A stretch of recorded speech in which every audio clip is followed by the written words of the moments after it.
Welcome, everyone. It is Wednesday, and you are watching Directline Live. Our special guest tonight is Kevin Igoe, a Maryland legend from the old days. He was Ellen Sauerbrey's campaign consultant in 1994, longtime Maryland Republican activist. Welcome to the show. Our hosts tonight are Mark Unkefer, and filling in for the vacationing Jackie Saxton. It's Donovan. Take it away, guys. Well, thank you very much, and welcome, Kevin.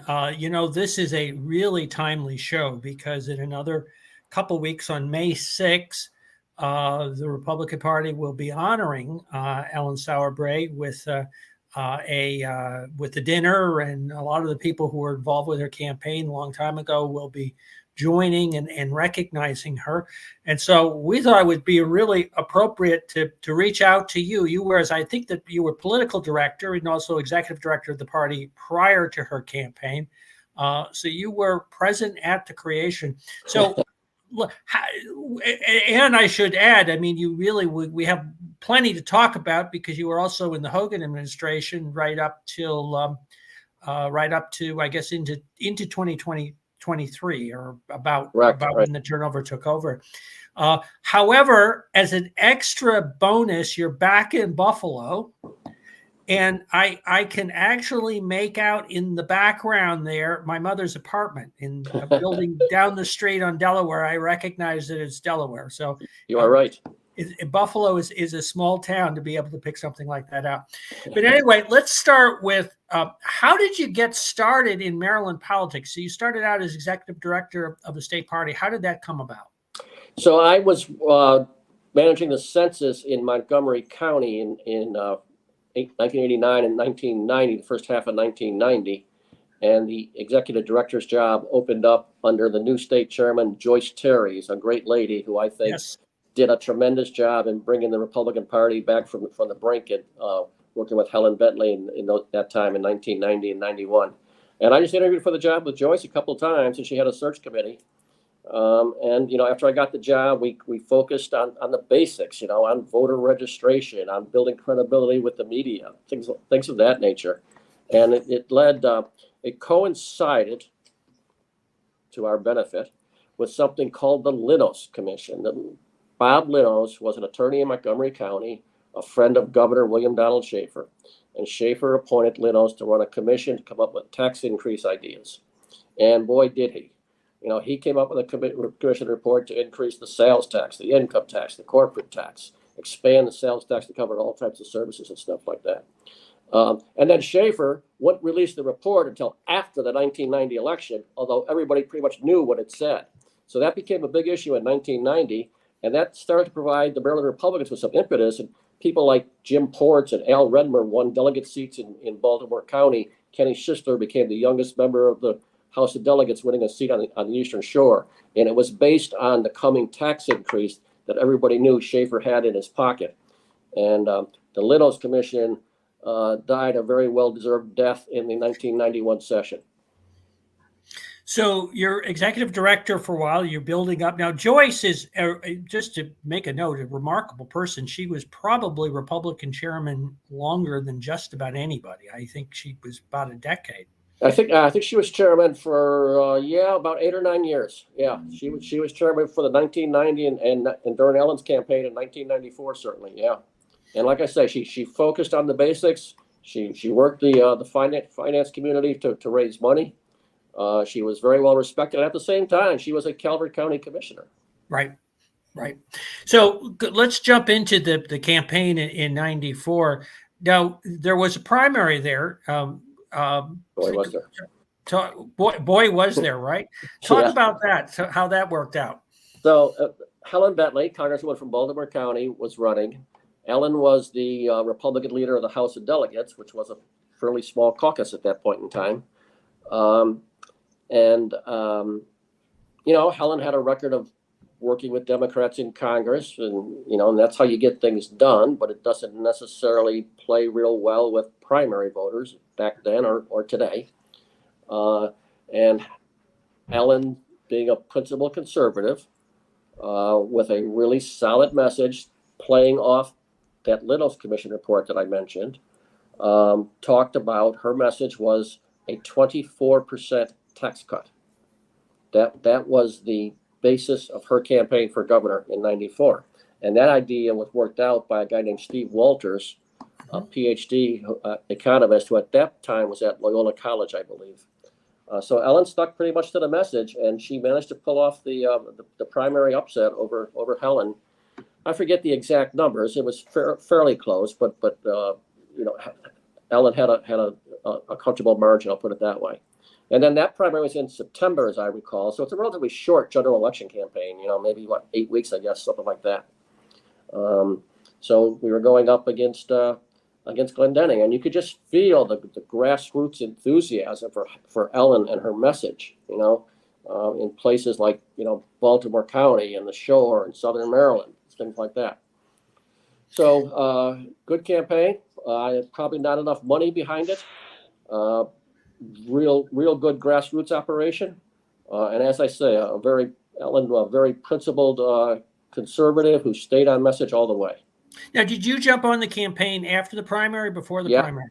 Right after the primary. After the primary, I got called and they said, "Are you available?" And I was working on the Hill at that time for the congressman from Buffalo, Jack Quinn, and I went to Jack and said, "Hey, you're in pretty good shape back home. How about if I take the next 7-8 weeks and work in Maryland?" So, talk about what was it like to come into the campaign? The campaign was growing. The primary victory suddenly put a lot of scrutiny on the campaign. The media operation, the press operation was growing. The scheduling demands were intensifying rapidly. So it was sort of flying day by day, pretty much. Trying to combine both the grassroots with the fundraising with the media campaign. This will be interesting to some folks. Our pollster on that campaign that we brought on was Tony Fabrizio, who is now Donald Trump's pollster. We thought we had a shot from the very beginning. And as I say, Ellen stayed on that message, and you could just feel it in the grassroots. You could just feel the excitement. So talk a little bit about the process of bringing the party together after that primary. It was tough. In all honesty, it was tough. It took a while. I will tell you that the star of bringing that party together was Senator Howie Dennis from Montgomery County, right? Who was Helen Bentley's running mate. Howie was her lieutenant governor. But after Ellen and Paul Rappaport won the primary, Howie was right there for Ellen every day. Howie became the go-to guy for Montgomery County for that campaign. He was absolutely wonderful. I just small discussion. I ended up about 6 months after all of that took place. Howie and I worked together on the Hill of Government Reform Committee. He went on to be the chief counsel and staff director to the DC subcommittee, and actually held that position for a number of years until actually even when he became a county councilman in Montgomery County. So Howie was absolutely continues to be just an inspiration in Maryland Republican politics. Yeah, that was under Congressman Tom Davis from Virginia, I think. Right. Yeah, That's Tom Davis brought him in. Yeah. Well, actually, it was Connie who suggested to Tom, and brought him in as the staff person for the DC subcommittee.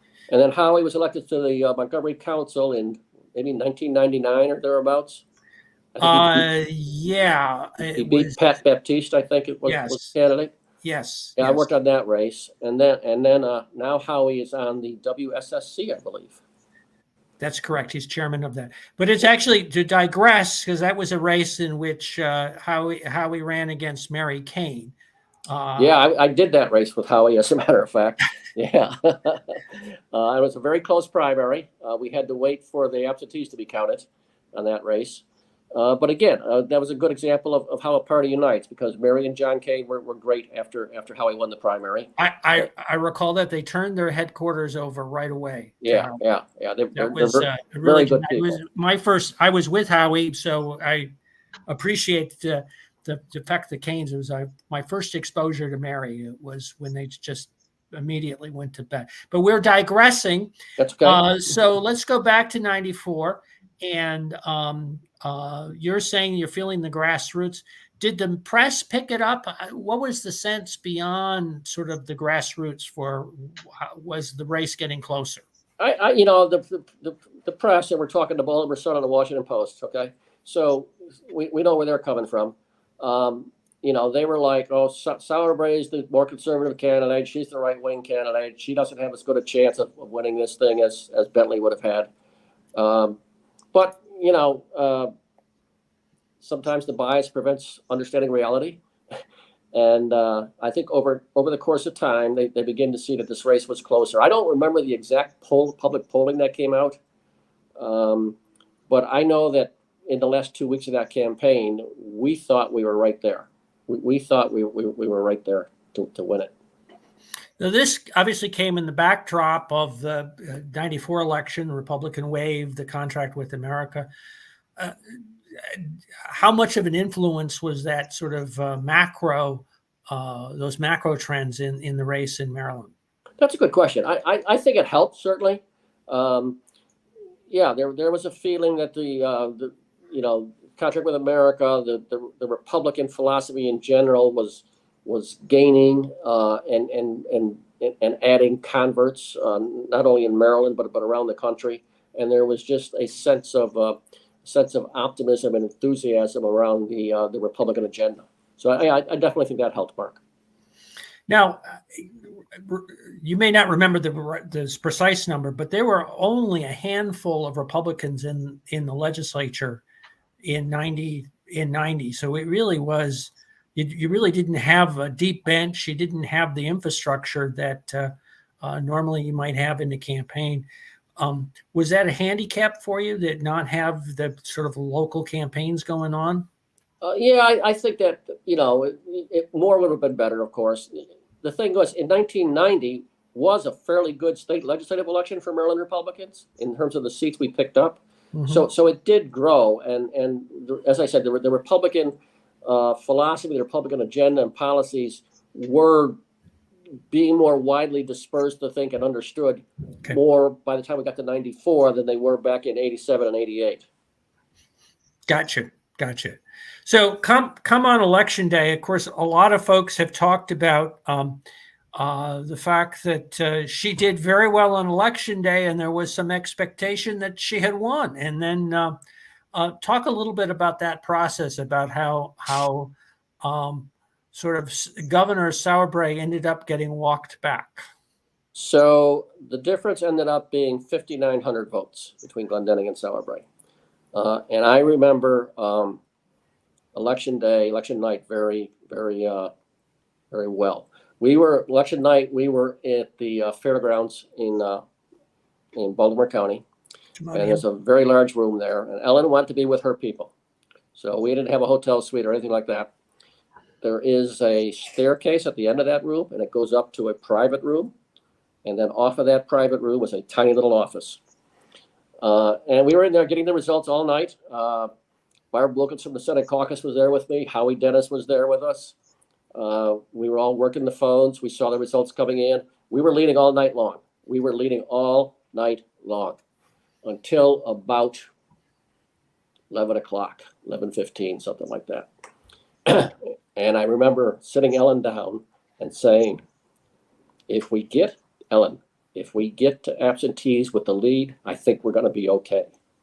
And as I said that, my intern, Chevy Fleischman, tapped me on the shoulder. I turned to see Stan Stovall on TV showing Glendenning taking a 5,000 vote lead with 98% of the vote in. And that's pretty much the way it ended after all the recounts and all the legal action that took place.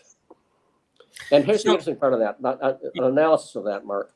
So you folks may know David Blumberg, who was the Baltimore City Republican chairman, the eminently quotable David Blumberg. And David did an analysis of the Baltimore City vote. And I did an analysis of the Baltimore City vote. And we did it separately. We didn't talk to each other. We didn't coordinate. And we both reached the same conclusion, which was this. There are some precincts in the city of Baltimore where turnout is higher than we think it should be. It's higher than the rest of the city. It might be 57, 58% in these precincts, whereas in most of the city, it's 50, 48, 47. Most of those precincts were in one state Senate district, State Senator Larry Young's district. And everybody knew Larry Young had his own organization, separate and independent from the Democratic Party. And his organization turned out the vote. Was there something amiss? There may have been, but we couldn't prove it. So you're saying that there was a spike that in turnout in that particular district. Larry Young, who I think, as I recall, went on to less than greater glory in the future. Yeah, I think he was asked to leave the state Senate. Yes, but we won't go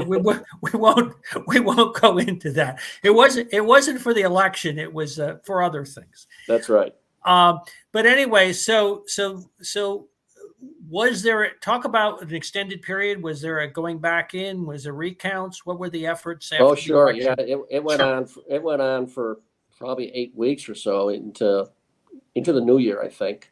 So what happens in a situation like this, I think, is a lot of anecdotal information comes in. And I had people saying to me, Kevin, how could we possibly only got 6% of the vote in that precinct? Well, here's how. Republican registration is 8% in that precinct, okay? And there's precinct after precinct like that in certain places, like Baltimore City. So, and, stories get embellished, I'll put it that way. And when we got to court, we hired an election law attorney out of New Jersey. I think his name was Carboni. And by the time we got to court, what had happened was there was more anecdotal information and more questions and concerns than there was actual data. And we simply didn't have the data to prove things. And I'll give you one more example. Dead people voted in this election. Yes, dead people vote in every election. Okay, here's how that happens. Aunt Lucy requested an absentee ballot. And then Aunt Lucy has a heart attack and leaves this world. And then the Board of Elections doesn't know that. They don't coordinate with the Bureau of Vital Statistics. So they mail Aunt Lucy an absentee ballot. And Aunt Lucy's niece, who's a hardcore leftist, gets that absentee ballot and says, Aunt Lucy hated that no good governor. She could stick it to him from the grave. I'll vote her ballot. And, that happens all the time. Does it happen in the mass? Does it happen with 5,000 votes? No, it happens with a dozen maybe or something like that. But anecdotal information like that, dead people voted? Yeah, that's how it happens. So let me talk a little bit about Ellen. Because we are, of course, going to be remembering her and honoring her in another couple of weeks. What was it like to work with her as a campaigner? Oh, she was great. She was a good campaigner.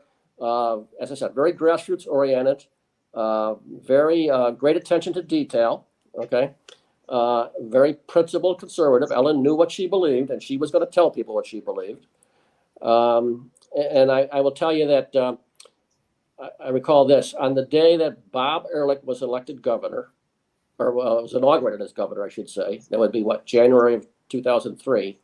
I remember walking out of Lawyers Square, and I was with Ellen was next to me, and I told her, "You made this possible.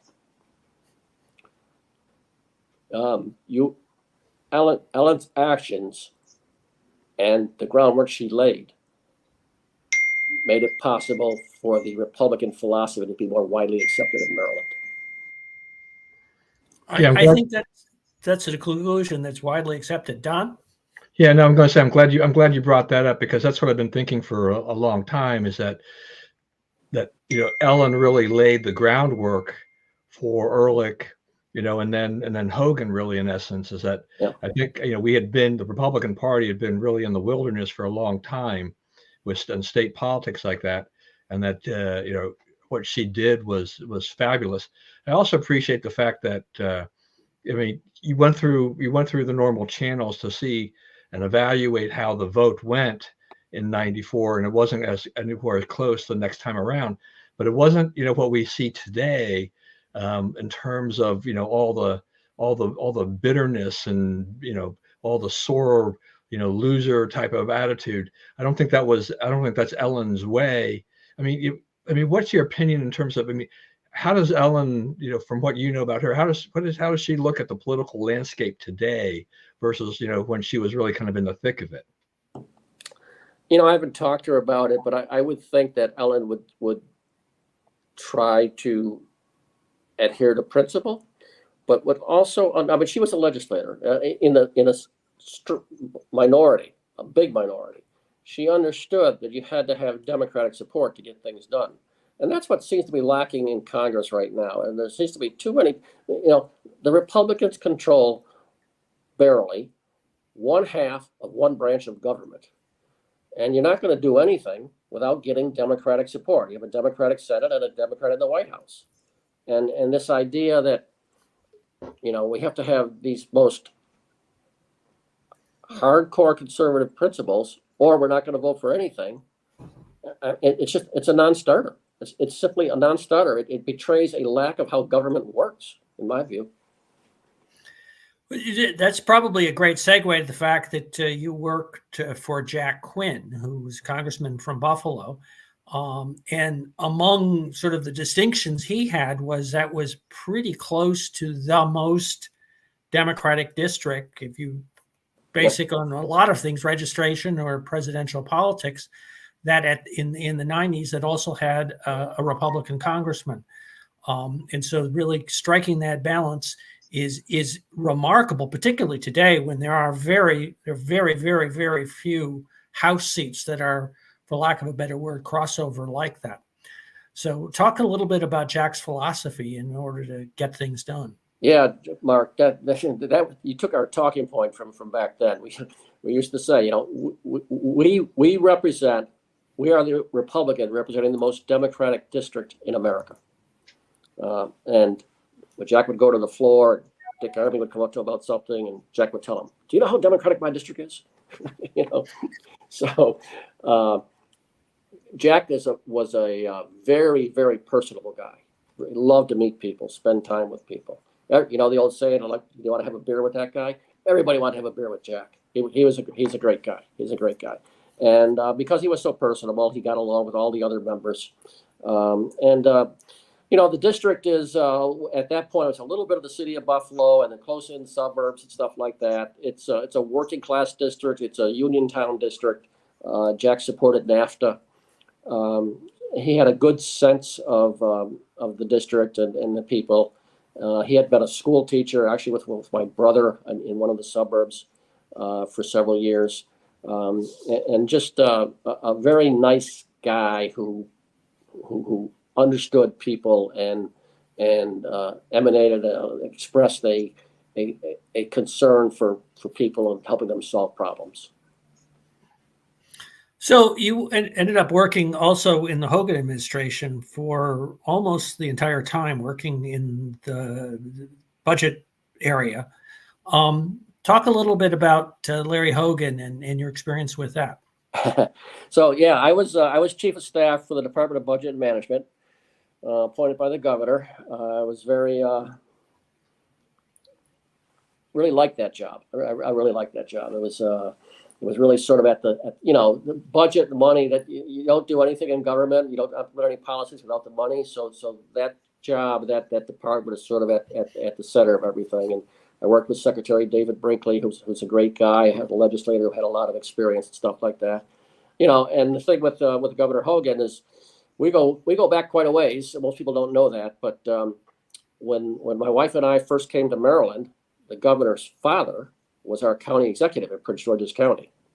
So we knew the future governor for, I don't know, since 1978 or thereabouts, I think. I was happy to be a part of his campaign in 2014. And then they offered me the position at the Office of Management and Budget. So, I think we did a good job there with the budget. I think, go back and look at the numbers and see, when we got to the end, Maryland Constitution has a quirk in it. The quirk says that the governor is inaugurated and has to submit a budget 2 days later. So the new governor, Governor Moore, needed to submit a budget 2 days after the inauguration. Hogan administration had a draft budget, which the Moore administration didn't particularly like. And they made a lot of changes to it. So I think I have these numbers right. They're not quite correct, perhaps. The Hogan administration left $2.5 billion in the rainy day fund. That's the state savings account. Most of that money is still there, most of it. We also left, at the bottom line of the budget, a $2.7 billion surplus, more revenue than expenditures in our draft budget. Out of that 2.7, I think about 1.9 billion of it disappeared during the legislative session in additional spending. Then there's something called the Board of Revenue Estimates, which meets 3 times a year. They meet in March before the General Assembly finalizes the budget. And the Board of Revenue Estimates said, oh, we have less money than we thought we had. So they reduced it by 400 million. So that's what I think is what was left at the bottom line for the fiscal 25 budget was a 400 million surplus, which at one time was 2.7 billion. And now, of course, you've got the Kerwin blueprint out there, which Right. commit the state of Maryland. I have to tell you, in my view, the Maryland General Assembly's action of implementing a $32 billion program over 10 years without any discussion of how to pay for it was the most irresponsible legislative action I've ever seen by a body taken. Just absolutely, totally ridiculous. And then, so this session, what do? Well, they buy Pimlico. So now we're a state that owns a racetrack, Correct. For another $400 million. So they've got a real problem on their hands now. And what has been absent in this whole process, and you can go back and look this up, from the day the Board of Revenue Estimates came out with the new estimates that said we're going to run a deficit in 25, 26, and 27, there has been zero discussion of spending reductions. Zero discussion. The new chairman of the House Appropriations Committee, Ben Barnes from Montgomery County, on the very first day the news broke, his immediate quote was, "We have to deal with revenues." There's been no discussion at all of reducing spending. So what do you got? Probably you got, they did some fees and stuff this year. You've probably got some pretty broad-based tax increases coming up in 25 and 26, unless, and I don't think this would happen, unless they get the guts to stand up to the teachers union and at least stretch out the Kerwin spending, But, when they do things like buy Pimlico for, what was the figure, 400 million or whatever, you can't have any confidence. I've said this before. Maryland legislators, their long-term view is 90 days. That's it. It's all about their little districts and what they can take home from Annapolis. So just references during the legislative session, a number of much more expansive tax ideas were kicked around. The Senate pushed back and we ended up with a smaller increase. But I certainly think they telegraphed those pending tax increases that could be coming down the pike, if you will, in the future. Let me get kind of a broader question about Maryland in general. And one of the things I've always been a fan of, and I know that Governor Hogan's been, is this notion of Maryland as having a political middle temperament of being kind of balanced and something that Hogan appealed to of not going to extremes. Even I think Mike Miller used to talk about how that was a good reflection of the way the state's politics are. I may be dropping a theme on you, but what's your thought about that, how Maryland politics is maybe a little different than other parts of the country? Well, Maryland is a very divided state, let's say geographically. Ellen Sauerbrey carried 21 of the 24 counties. She lost Montgomery, Prince George's, and Baltimore City. And now you can add to those, Baltimore, Prince George's, Baltimore City. You can add Charles County to that. And I think in those 4 jurisdictions I just named, I don't think there's an elected Republican in office in any of those 4 jurisdictions. And then there are small counties out there where there are few, if any, elected Democrats out there. So you have a really divided state in which, maybe places like Baltimore County, Anne Arundel County becomes sort of your swing areas in determining how it goes statewide. There is a centrist influence, I think. But I think it's much to Mike Miller's consternation. I think it would be true to say now it is less so now than it was 20 years ago. Well, there is a much more polarized politics than there was 20 years ago. There were those Mike Miller Democrats in the Senate that I think Bob Ehrlich talks about that in his great description, that they were the guys who signed the front of the check. They were small businessmen who were also legislators and had a sort of a different perspective than perhaps some of their successors today. Yeah, the legislators today have become much more, I think, aggressive in terms of pursuing their own philosophy of what government should do. And as they become younger, they become more aggressive, and they don't adhere to building their seniority in Annapolis or waiting on things. They're aggressive right from the get-go when they get there in terms of pushing things. And I think you saw that this session. I think you mentioned the House of Delegates coming up with that broad-based tax increase plan.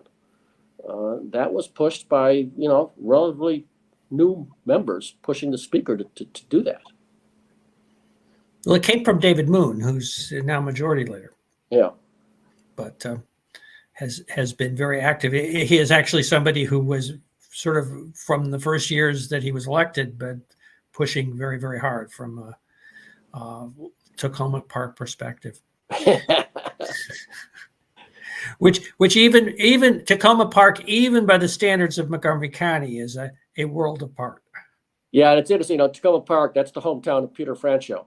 So it's very interesting to look back on his transformation from being a delegate from Tacoma Park to being the state controller in charge of collecting the revenue and understanding. And I would, I've said this to other people. Governor Moore should remember that at the last Board of Revenue Estimates meeting in December of 2023, it was Peter Franchot who said, "The economic downturn is here." So don't spend everything all at once. He is actually somebody, as you mentioned, who did make that transition from very, very effectively. So tell us what you're doing now these days. So I basically retired when the Governor Hogan left office. I have been writing some columns. I enjoy writing quite a bit. I've written some political columns, had some success in getting them published in various places, and pretty much do that. Yeah. So I think one of them was in the Messenger, and then I don't know if you killed off the Messenger, but the Messenger disappeared like about 3 days later. Yeah, it had great impact. I had friends at the Messenger, and I was working with them real well. I was so disappointed when they went by the boards there. So, but I've published some in Florida and a couple in my hometown of Buffalo and stuff like that. And I talked about, if you may recall, Gavin Newsom was doing some stuff on Fox. Why is the left-wing liberal governor of California on Fox TV? Because he's pulling his punches in the event Biden doesn't go through with this 2024 campaign, which it looks like he is going to go through with. So I wrote things like that. Any predictions? What are your predictions for the election? Sure. Well, the House Republicans have, as we talked about a little bit earlier, there seems to be a cadre of troops who just don't understand how you get things done or what you have to do. If I had to pick today, I would say the Democrats win the House. Our margin is 2 seats. We're going to lose 1 seat in Louisiana by redistricting. We're going to lose at least 1 and maybe 2 in Alabama by redistricting. We're going to lose, I think, at least 1 and maybe 2 in New York by redistricting. We might win a couple in North Carolina by redistricting. And then the Senate is 50-50 or 51-49 Republican. And the presidential, I think Biden wins the popular vote again. And I think the Electoral College vote is flip a coin. So we'll be keeping posted on that. So now you leave Buffalo. How much time of the year? You're not up there for the winter. No, we just got here a couple of weeks ago. Thank goodness. Yeah, no, we're going to be in Florida from September, October through the spring. Yeah. The good thing about being in Florida in the spring is you get to see spring training games cheap. So Wait a minute. Spring training cheap? Uh, I've been to spring training in Arizona. I've seen the prices in Florida. let's see. What's your definition of cheap? Well, cheaper than going to the Nats Stadium in the middle of the season. we are near the hometown, spring training of the Red Sox and the Twins. So I think we saw 3 games there. It is great going to spring training, though, right? I mean, they're small stadiums. You get good seats. Yeah. It's a wonderful thing. Hey, I just want to go back for a second, if I can. I mean, I just want to kind of ask your, kind of if you had a crystal ball here, in terms of where do you think the Republican Party in Maryland is going overall? I mean, we lost the last gubernatorial election. Does Westmore get reelected? I mean, are we now going back to those old days of where we're going to see a string of Democrats and Republicans are going to be struggling? Is there a bench, as far as you can see? Is there somebody up and coming that can make a challenge? I think the tax stuff that we're talking about is an opportunity for Republicans in much the same way that it was an opportunity for Ellen Sauerbrei in 94. And what you're going to need, however, I think, is there somebody in the legislature who could do it? Maybe. But in my view, you would follow the Hogan model, somebody out of the private sector. And in all honesty, somebody who doesn't have a voting record, in my opinion, has an advantage. Because the Democrats can't use the cookie cutter approach that, this guy voted this way on abortion or he voted this way on guns, or something like that. So I don't know who that person is, but if there's somebody in the private sector, especially somebody who can start with their own money a little bit, I think that would be the best opportunity Republicans could have in 2026. And let me put you on the spot to ask you to handicap the Maryland Senate race. The polling right now is really good for Hogan. Yep. Trone has a bottomless pit of money, obviously. I'm a little surprised at some of the polling I've seen, the size of the lead he's getting on also Brooks. And I think that may, as time goes on, it sort of hurts her fundraising because the polling's not looking great for her. So Hogan's fundraising, he's only in for part of the first quarter. He raised over $3 million with his combined committees. So that's pretty good. The National Republican Senatorial Committee is going to be in the race. They're already in. I saw Hogan's spot this morning online. I like that spot he's got up there. So I think he's got a real shot at it. He's a known quantity. People who have voted for him before.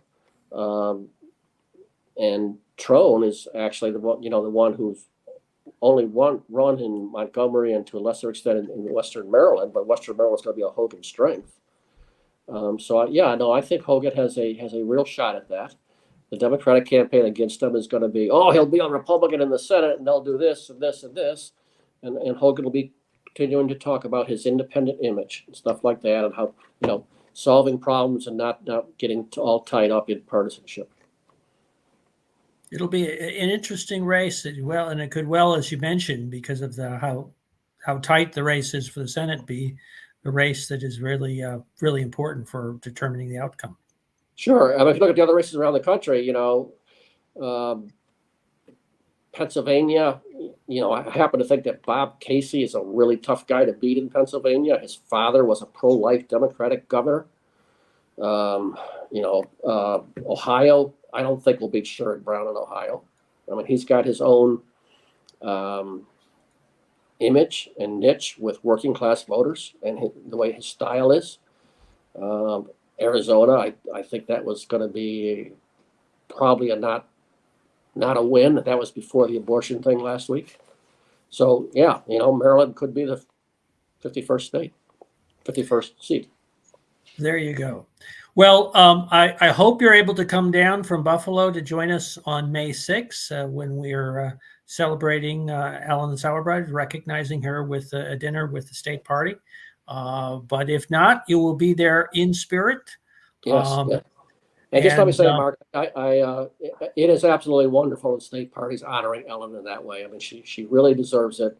She did a lot to build republicanism in the state. She's a very principled conservative, and someone I always enjoyed talking to and working with. Hey, and Kevin, when you're down here for the Ellen, if you come down for, you got to go to Masoni's in Perry Hall. One of the best Italian restaurants in all of Baltimore County. It's the owner proprietors are Greg and Chris Masoni from the Bob Arlett days. Sure, I know Greg. Yeah. Yeah, great place. Definitely should go. That's where we go after the show. Yeah, well, there you go. You have our executive, our producer, telling us where to go to dinner. So that is the voice of God. So anyway, thank you very much, Kevin. It's been great to have you on the show, and great to remember that campaign. It's 40 years ago, but 30 years ago. 30 years. 30 years ago. Sorry, I gave it an extra day. 30 years ago. But it really was one of the decisive elections, one of the key elections turning in Maryland politics. And it's great to have your perspective about that race. Good. Thank you, guys. I enjoyed it. Thank you. Great. Thank you.